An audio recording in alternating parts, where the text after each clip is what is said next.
راجو ایک لکڑہارا تھا۔ وہ روزانہ جنگل میں لکڑیاں کاٹتا اور شام کو بازار میں لا کر اسے بیچ دیتا، اور جو بھی پیسے ملتے اسے لے جا کر اپنی بیوی کو دے دیتا۔ وہ دونوں میاں بیوی بس 2 وقت کی روٹی پر ہی گزر بسر کر رہے تھے۔ راجو کی بیوی بہت ہی عقل مند اور سمجھدار تھی۔ اس نے کبھی راجو سے شکایت نہیں کی۔ ایک دن راجو نے کہا، اب میں 40 کا ہونے والا ہوں، ہماری کوئی اولاد نہیں۔ میں نے کبھی کسی کے ساتھ نہ دھوکہ کیا ہے نہ اس کا دل دکھایا ہے۔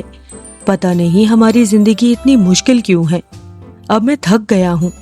راجو کی مایوسی دیکھ کر اس کی بیوی نے کہا، آپ کیوں فکر کرتے ہیں جی، میں آپ کے ساتھ ہوں نا، ہم ایسے ہی محنت کر کے ایک دوسرے کے ساتھ زندگی بسر کر لیں گے، آپ بس ہمت نہ ہاریں۔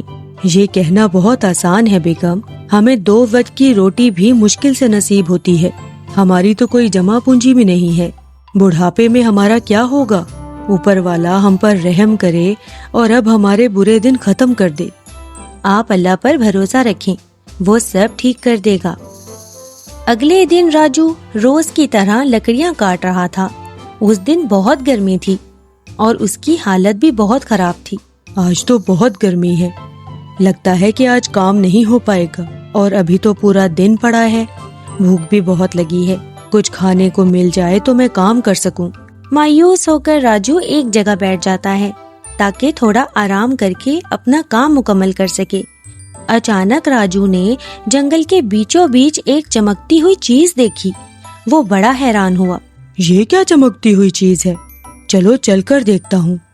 جب راجو وہاں پہنچا تو اس نے دیکھا، ارے یہ تو لال بیر ہیں، مگر یہ یہاں کیسے؟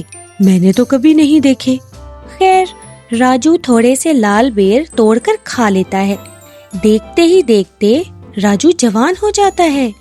اس کے چہرے پر نہ جھریاں ہوتی ہیں اور نہ ہی تھکاوٹ۔ اس کی خوشی کا کوئی ٹھکانہ نہیں ہوتا۔ یہ کیا؟ یہ کیسے ہو گیا؟ میں نے اتنا تندرست پہلے کبھی محسوس نہیں کیا۔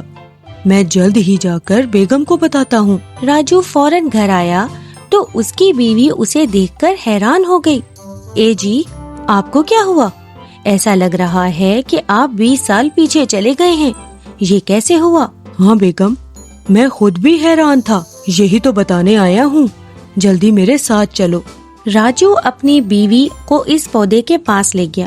جب اس کی بیوی نے بیر کھائے تو وہ بھی جوان ہو گئی۔ دونوں ہی بڑے خوبصورت لگ رہے تھے۔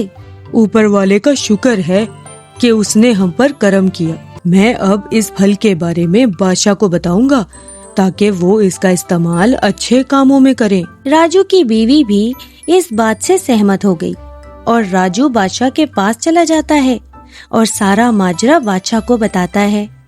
بادشاہ بہت حیران ہوتا ہے اور وہ اپنے ایک سپاہی کو یہ پھل کھانے کو کہتا ہے۔ جیسے ہی وہ سپاہی پھل کھاتا ہے وہ یکدم جوان سے بوڑھا ہو جاتا ہے۔ بادشاہ کو یہ دیکھ کر بہت غصہ آتا ہے اور وہ کہتا ہے، گستاخ، تمہاری ہمت کیسے ہوئی یہ سازش کرنے کی؟ تم چاہتے ہو کہ یہ پھل کھا کر ہم اپنی جوانی کھو دیں؟ تمہیں اس کی سزا ضرور ملے گی، اسے فوراً جیل میں بند کر دیا جائے۔ سنیے بادشاہ سلامت، میرا یقین کریں، میں جھوٹ نہیں بول رہا۔ میری عمر اس وقت 40 کی ہے اور میں 20 سال کا لگ رہا ہوں۔ میں نہیں جانتا کہ یہ سب کیسے ہوا۔ میں ایک اچھا انسان ہوں، مجھ پر رحم کریں۔ راجو کی بات کوئی نہیں سنتا اور سپاہی اس کو جیل میں ڈال دیتے ہیں۔ جب راجو کی بیوی کو پتہ چلتا ہے تو وہ بہت روتی ہے کہ اب اس کا کیا بنے گا۔ اسے غصہ آیا اور وہ اسی بیری کے پودے کے پاس گئی اور کہا، یہ تم نے کیا کیا؟ تم جانتے ہو کہ ہم نے کبھی کسی کا برا نہیں چاہا، پھر تم نے میرے شوہر کے ساتھ ایسا کیوں کیا؟ اب یہ تمہاری ذمہ داری ہے کہ میرے شوہر کو واپس عزت کے ساتھ گھر لے کر آؤ۔ راجو کی بیوی رو رہی تھی کہ اچانک وہ بیری کا پودا چمکنے لگا اور اس میں سے آواز آنے لگی، تم پریشان نہ ہو، دراصل راجو میرے پھلوں کے بارے میں مکمل طور پر نہیں جانتا تھا، اس لیے اسے بادشاہ نے سزا دی۔ یہ پھل اچھے لوگوں کو جوان اور برے لوگوں کو بوڑھا کر دیتے ہیں۔ وہ سپاہی اچھا انسان نہیں تھا،